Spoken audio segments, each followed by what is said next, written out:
Good evening, everyone. It's a privilege to be here doing this tonight. It's it's one of those things that's strange, but to give a thought,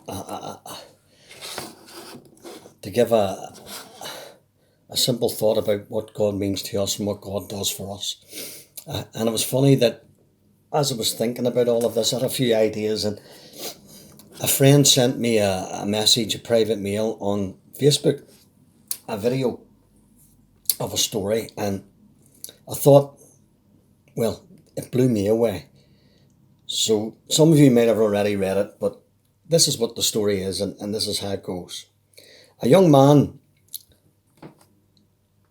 had been to a Wednesday night Bible study. The pastor had shared about listening to God and obeying his voice. The young man couldn't help but wonder, does God still speak to his people?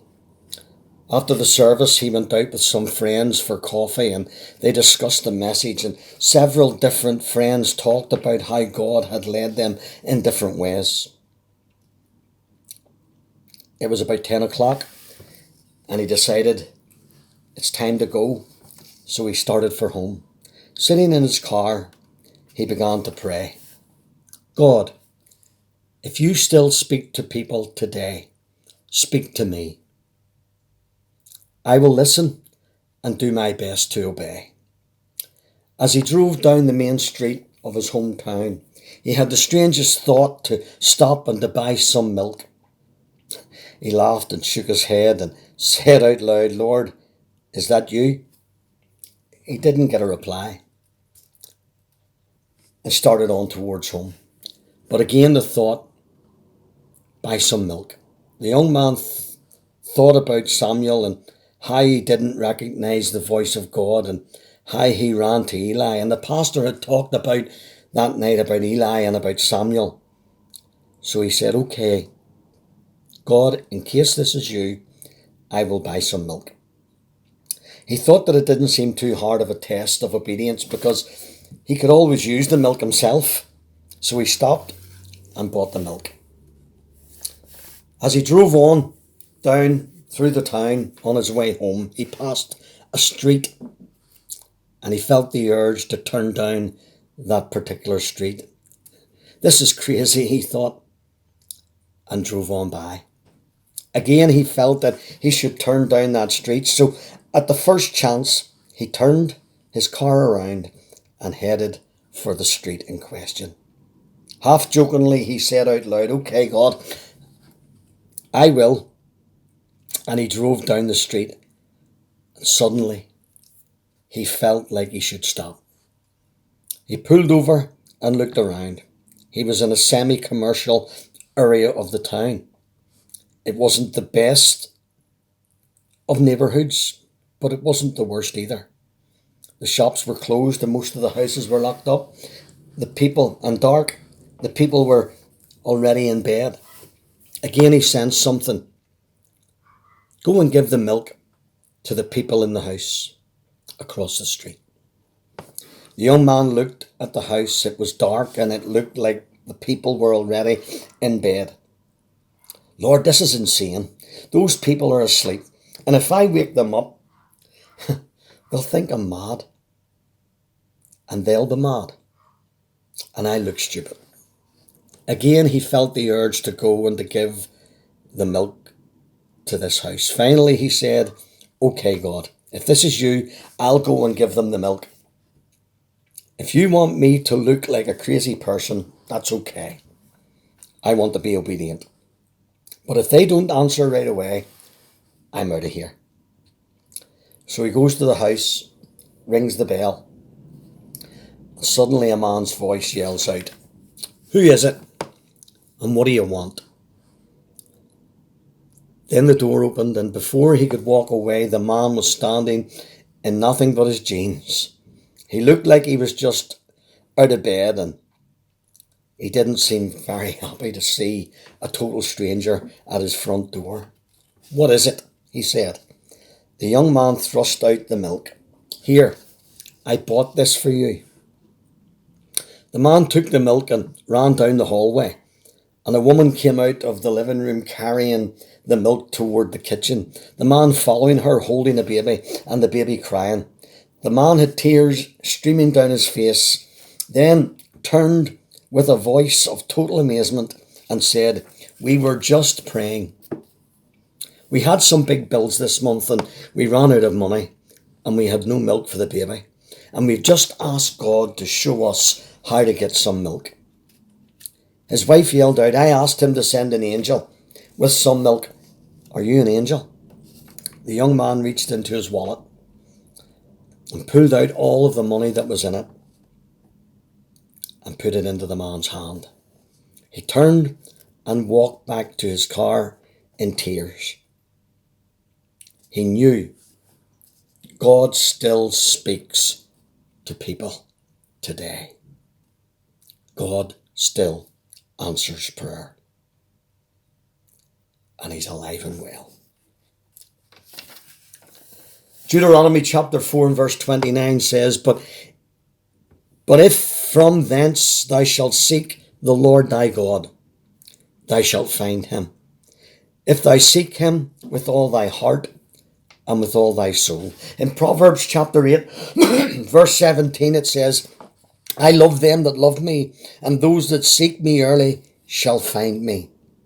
Jeremiah 29 and 13 says, And you shall seek me and find me, and when you shall search for me with all of your heart. Matthew 7 and 7 says, Ask and it shall be given you. Seek and you shall find. Knock and it shall be opened unto you. Paul on Mars Hill, probably one of the greatest sermons that he ever preached. No one gets saved. And he begins an exposition to these learned people in Acts 17, 24, 28. And he says, In him we live and move and have our being. As certain also of your poets have said, we are all his offspring. One of the most powerful verses. That's in my humble opinion. And Paul says, For in him we live and move and have our being. Everything that we have flows from God. Everything that exists in our lives comes from him. And does God still speak to people today? If you ask. If you ask, it'll be given. If you knock, it'll be opened unto you. I remember being at a concert one night a few years ago, and a young man got up to give an epilogue, and he talked about his kids and how he would have played with his kids in the house. And he said that he was proudly the worst hide-and-seek champion of the world.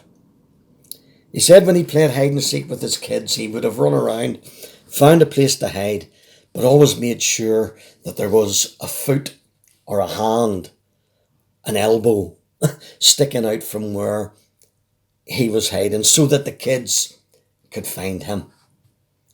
And he said, God's like that. You see, God will play hide and seek with you, but he wants you to find him. But you must go looking for him. But he always leaves out a foot. He always leaves out a hand. He always leaves out an elbow so that you can find him. He said, if you seek me, you'll find me. Does God still speak to people today? Yes, but he speaks to those that are willing to have an ear to listen. He's listening. He's not just asking for people to come and see him. He's not just asking people to seek him. They're looking for people to do his will. He's looking for people to move and to help others, to move in this life and to show his grace, to show his love, show his mercy, and to show his caring for each and every one of us.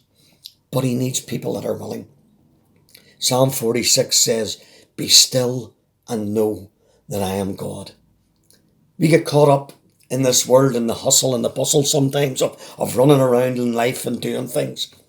Sometimes we have to sit back and be still. Listen for the voice of God. Listen for God to talk to us so that we can do his will. Does God still speak to people?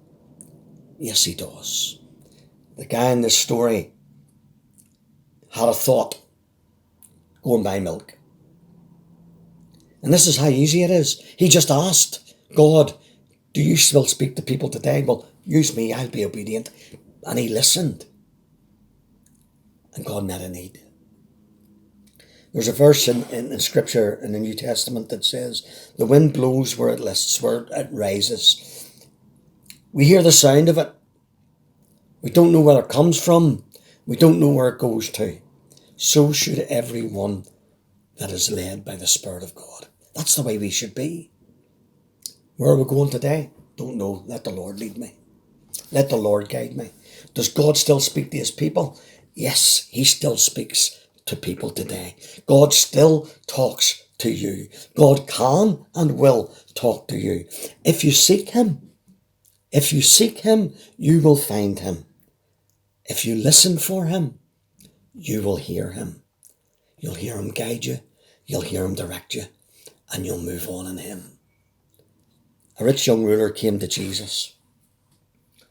And he said, Lord, what must I do to be saved? And Jesus asked him to do something that seemed for him hard. Go, sell all that you have and give it to the poor. Keep the law. Do all those things. He says, I've kept the law from my birth. And then the thing that was too hard. Sell all that you have. Didn't understand the principle that given everything that you have, you get more to give back. God blesses it. Pressed down, shaken together, and running over. Shall God give unto your bosom. In him we live and move and have our being. There's no point living this life by yourself. There's no point going on your Christian walk without him. You have to read, you have to pray. In him you live. Did Jesus not say when he was in the wilderness, being tempted by the devil, man shall not live by bread alone, but by every word that proceeds out of the mouth of God.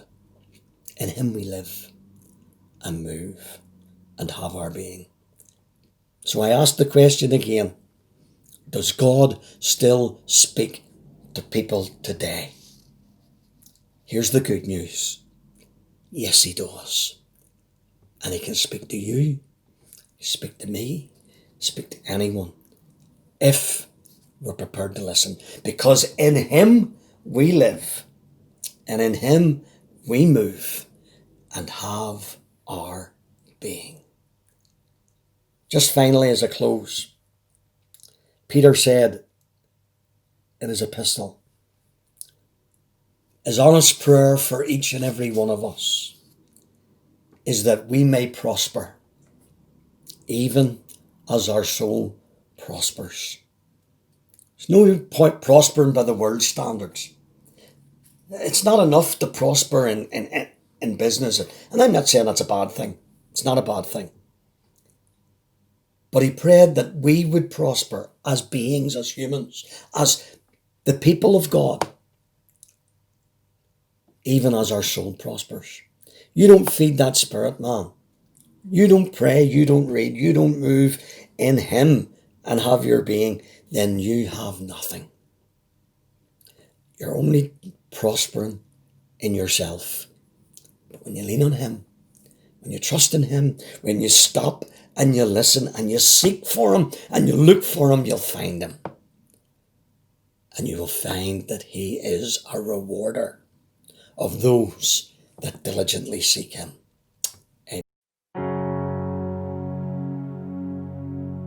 I've seen it all, the struggle and the faults.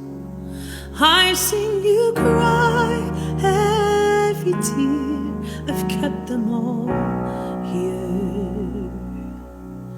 Come now for a while, set all to the side. I have a seat reserved for you, it's been here a while. Don't you know you are a new creation, a royal priesthood, my beautiful bride.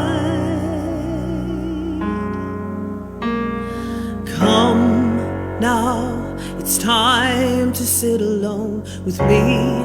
It's time to hear my secret. So child, I wanna tell you all my promises. I've watched you as you've tried to make everything alright. I've watched the times you've had enough, and all the times you've given up. But don't you know that you are a new creation, a royal priesthood, my beautiful bride. Come now, it's time to sit alone with me. It's time to hear my secrets. So child, I wanna tell you all my promises. Come now into the secret place where I am waiting on you. Lay down at my feet and rest a while with me.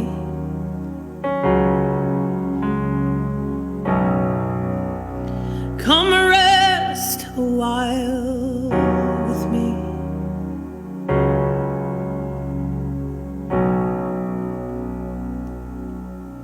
Come now for a while. Settle to the side.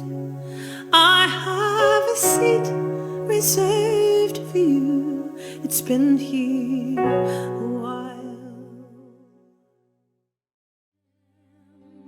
Oh, righteous one, for sinners die.